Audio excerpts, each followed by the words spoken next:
अस्सलाम वालेकुम, क्या हाल है आप सबका। मैं उम्मीद करती हूँ कि आप सब अपने अपने घरों में ठीक होंगे, खुश होंगे। आज डेट है 20/11/21 और डे है सैटरडे। आज मैं आपके लिए ऐसे लेकर आई हूँ हाउ टू सेव ट्रीज़। ऐसे का मतलब होता है मजमून। हाउ टू सेव ट्रीज़ का मतलब है दरख्तों को कैसे बचाया जा सकता है। Trees are the best gift nature give it to us. दरख्त जो हैं वो कुदरत की तरफ से हमें एक बहुत अच्छा तोहफ़ा है। They play an important role in our lives. ये हमारी ज़िंदगी में बहुत अहम किरदार अदा करते हैं। They make the environment clean and beautiful. ये हमारे माहौल को बहुत साफ़ और ख़ूबसूरत बनाते हैं। They are the life line of the planet earth. और ये ज़मीन जो सयारा है उसमें रहने वाले लोगों की ज़िंदगी के लिए ज़रूरी हैं। Trees allows the earth and its inhabitants to breathe. दरख्त जो हैं वो ज़मीन और इसमें रहने वाले लोगों के सांस लेने के लिए बहुत ज़रूरी हैं। Trees play a significant role in maintaining the life cycle of humans and other living organism. दरख्त जो हैं उनका अहम किरदार है इंसानों और जो बाकी जो जानदार रहते हैं ज़मीन पे उनकी ज़िंदगी का। They consume carbon dioxide during the day time for photosynthesis and release oxygen that we breathe. दरख्त जो हैं वो कार्बन डाइऑक्साइड दिन में लेते हैं और उसके बाद जो ऑक्सीजन है वो छोड़ते हैं ताकि इंसान सांस ले सके। Human beings are largely dependent on the trees for the sustenance. इंसान जो हैं वो दरख्तों के ऊपर मुनहसर हैं, उनकी ज़िंदगी और उनका सांस लेना। Trees are a rich source of food fruit and vegetables. दरख्त जो हैं वो ज़राए हैं खाना फल और सब्जियों का। They also act as a source of wood rubber paper gum fibre etcetera. और दरख्तों से ही हमें लकड़ी और कागज़ और इसके अलावा बहुत सारी चीज़ें हासिल होती हैं। Many trees have medicinal properties like Neem oak pine etcetera. बहुत से दरख्त जो हैं उनमें दवाई बनाने की दवाई जैसी क़ुव्वत होती है, जैसे कि neem oak pine etcetera. Trees offer shade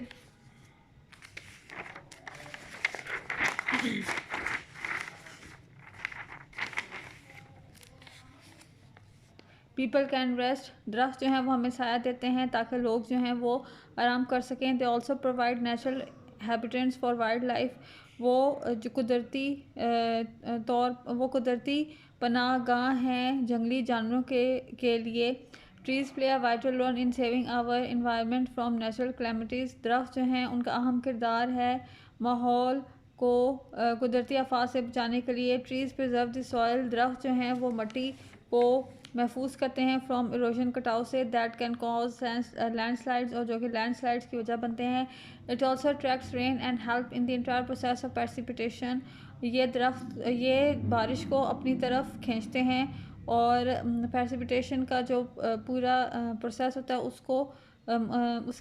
उसकी मदद करते हैं। Trees maintain the temperature and keep the planet earth cool. दरख्त जो हैं वो हरारत को बरकरार रखते हैं और जो हमारा सयारा ज़मीन है उसको ठंडा रखते हैं। There are many such benefits of trees. और इसके अलावा दरख्त के और भी बहुत से फ़ायदे हैं।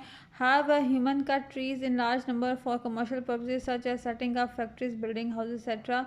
लेकिन फिर भी इंसान ने दरख्तों को काट कर बहुत सारी अपने कमर्शियल मकासद के लिए इस्तेमाल किया है, जैसे कि फैक्ट्रीज़ को बनाना और इमारतों को बनाना। Due to massive deforestation the earth is facing global warming excessive pollution etcetera. और ज़्यादा दरख्त काटने की वजह से ज़मीन जो है उसे ग्लोबल वार्मिंग जैसी मुश्किल का सामना करना पड़ रहा है और इसके अलावा बहुत सारी आलूदगी का। It is our duty to plant more and more trees and prevent trees from getting cut. इसलिए ये हमारी ज़िम्मेदारी है कि हम ज़्यादा से ज़्यादा दरख्त लगाएं और दरख्त को ना काटें। Trees are integral part of the ecosystem. दरख्त जो हैं वो एक अहम हिस्सा है उनका इकोसिस्टम में। And survival of many living creatures depend on trees. जो कि दरख्त पे रहते हैं जानवर, उनकी ज़िंदा रहने के लिए। We can engage our selves in planting just one sapling and taking care of it. और हमें चाहिए कि हम एक दरख्त को लगाएं और हम उसकी हिफाजत करें। One tree one person can create a huge difference in saving our nature for falling apart. और अगर हम एक इंसान एक दरख्त को लगाएगा तो वो पूरी कुदरत को बचाएगा। Save trees save mother earth. Save trees का मतलब है दरख्त को बचाएं और अपनी ज़मीन को भी बचाएं, अपनी माँ ज़मीन को भी बचाएं। अगर आपको मेरा ये ऐसे हाउ टू सेव ट्रीज़ पसंद आया है तो प्लीज़ मेरे चैनल को लाइक कीजिए, सब्सक्राइब कीजिए और शेयर कीजिए। और अगर आप चाहते हैं कि आपको इसके अलावा भी मैं कोई ऐसे लिख के बताऊं या अपलोड करूं तो प्लीज़ मुझे बताइएगा। Thank you.